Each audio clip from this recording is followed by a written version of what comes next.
Question from the Stowe campus, and it'll say, it says, how do you respond to non-believers who accuse Christians of being hateful to people who support lifestyles that are not according to the precepts of our faith? I think this is a very important question, and they all are really. I'd be a dishonest person if I said to you that that question doesn't worry me, that I don't even think about it.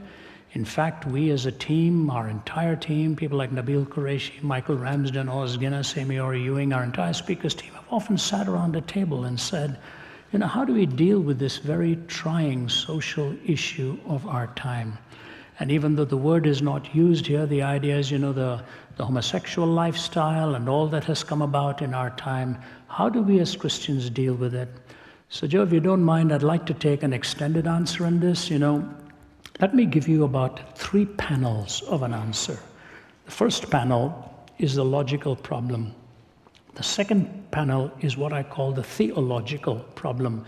And the third panel is what I would call the relational problem, how you communicate it. So let me take, first of all, the sociological issue here. What is the problem now? We talk about tolerance. So when I was at one of the prestigious universities, somebody went to the microphone and asked this question. And I said to the person, I said, I will be glad to answer your question if you will first answer mine. What kind of a culture are we living in? You have to define it for me. I said, as far as I know, there are 3 cultures in relation to absolute. The first culture is called a theonomous culture, where the law of God is supposedly so embedded into our hearts that we all emotively or otherwise think in the same categories.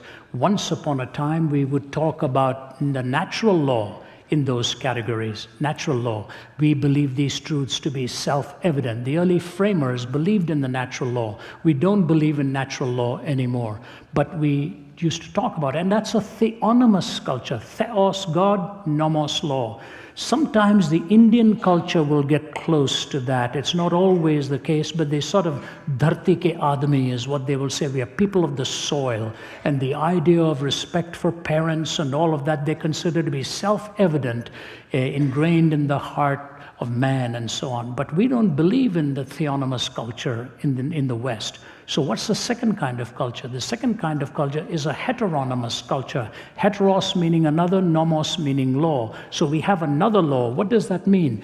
The mainstream of the culture is dictated to by the leadership at the top. If you look at Marxism in secular terms, it is a heteronomous culture. The handful in the top will control the masses. If you look at Islam, it's a heteronomous culture. If you go to Saudi Arabia or you go to Iran, which are supposed to be truly Islamic countries, the mullahs or the sheikhs or who are the ayatollahs at the top will tell the masses when they must fast, when they can eat, what they must wear, what they must not wear, who they can be seen with, who they cannot be seen with.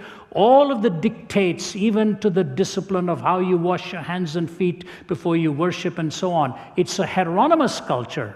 The few at the top dictate it for the masses below. So I looked at the question and I said, are we a theonomous culture? He said, no. I said, are we a heteronomous culture? He said, no, we don't want the few to dictate it for the many. I said, so that leaves us with the third, which is an autonomous culture. Autos meaning self, nomos meaning law, which means each person dictates their own moral prerogatives in the sense. I said, are we an autonomous culture? He said, yes. I said, all right, now tell me this. If we are an autonomous culture, and I answer your question, are you going to give me the privilege of my autonomy too? Or as soon as you disagree with my answer, you will switch to a heteronomous mode and dictate for me what I must believe as well? That is the sociological dilemma. That is the sociological dilemma, because if A disagrees with B, it's not just that A is enforcing his or her principles upon B, but B wants to enforce his or her principles upon A. So there's a mutual autocracy being sought here, but it is never going to be consistent in a culture that is neither theonomous nor heteronomous. Autonomous cultures run into a conflict where everybody has their own autonomy. That's the sociological issue. You move beyond that, then to the theological issue. The theological issue is this way. Years ago, I was doing some open forums at Indiana University, and the press reporter I was there with Dallas Willard. We were both doing the defense of the Christian faith, and a press reporter came and said she was filming some religious actions on campus for their network and so on. Do you mind if we tape what you're going to talk about tonight? I said, no, that's all right. You're welcome. But then she startled me by saying, we'll only be there for about 5 minutes, and then we'll be packing up and leaving. I hope we won't disturb you. And I thought, well, this is what the news does with a talk, takes 5 minutes of it and then tells people that this is what was said, you know. I thought, okay, I wasn't going to argue with her. I said, ma'am, you're welcome to leave. Just tell your crew to be very quiet, because once I get into the thick of it, I really don't like the distraction, and they'll be quiet, slipping out, I'll be okay. She stayed the whole time, stayed for the whole talk, stayed for the Q&A. And then she said, can I walk you back to where you're staying? I was staying on the campus. I said, right, and she was walking with me. It's quite dark at this time. And she says, I have a question for you. I said, is this on the record or is this an off-the-record question? She said, no, this is for me. I said, so you promise me this is just between you and me, you're not going to print these answers? She said, no. Okay. I said, all right, I just want to know. And so she said, you know, I have a problem with Christianity, and here's my problem. Christians are generally against racism, but when it comes to the homosexual, they discriminate against the homosexual. How do you explain that? I said, I find your comments so interesting. In the first part of the question, it's an ism you're talking about. In the second part of the question, you particularize it with an individual. So I'm just fascinated by that, but that's okay. I said, here's what I want to say to you. The reason we believe that discrimination ethnically is wrong is because the race and ethnicity of a person is sacred. You do not violate a person's ethnicity and race. It is a sacred gift.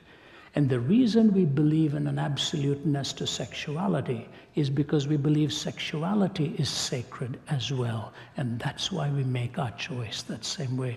I said, you will help me if you will tell me why you treat race as sacred and desacralize sexuality. She was very quiet. She said, I've never thought of it in those terms. Here's what I want to say to you. Marriage, as God has given it to us, and if you take the whole corpus of the worldview, is the most sacred relationship into which you will enter. Because love is given one word in English, but there are 4 words in the Greek. Agape, eros, storge, and agape, phileo, storge, and eros. Agape is God's love. Phileo is friendship love or brotherly love. Storge is protective love or parental love. Eros is romantic love. I said, do you realize marriage is the only one that pulls these 4 together? Agape, phileo, storge, and eros. I said, and if you take agape out of that, eros is gone for whatever you want to do. Romantic love becomes redefined. And to us, the Bible gives the sacredness of marriage as Christ is to the church, the bridegroom and the bride. And in that sacredness and the beauty of a consummate relationship between a man and a woman, as it is shown in the singular commitment of the marital vow, I do and I will. When you say I do to the one, you say I don't to all of the others. And you say I will to one, you're saying I won't to all of the others. So any departure from that beauty and sacredness of the 4 confluences of love is a biblical notion of what it really means to be married. And to just take one behavior and make it look like it's aberrant is not right. All departures from that are not acceptable in the sight of God. The theological position is a consummate relationship between a man and a woman in the procreative act and in the sacredness and paying each other the ultimate compliment of taking each other at their word. So theologically, this is the way we see it. Sociologically, we've been put into a conundrum. So we come then in relationally, how do we deal with it? And here's the hard part. But you know what? And my wife will tell you this, others will tell you this who know me. I accept people with a love and a genuineness, regardless of what their view is on anything, if it's different to mine. I have learned to love humanity. I can put my arm around a person who has a different view on marriage or a different view on politics or whatever, and just say, God gives you the most sacred gift, the gift of the prerogative of choice, but God does not give you the privilege of determining a different outcome to what the choice will entail. The consequences are bound to the choice. And you go right back to the book of Genesis, and it tells you, you do what is right, will you not be accepted. But if you don't, sin stalks at the door, desires to have you.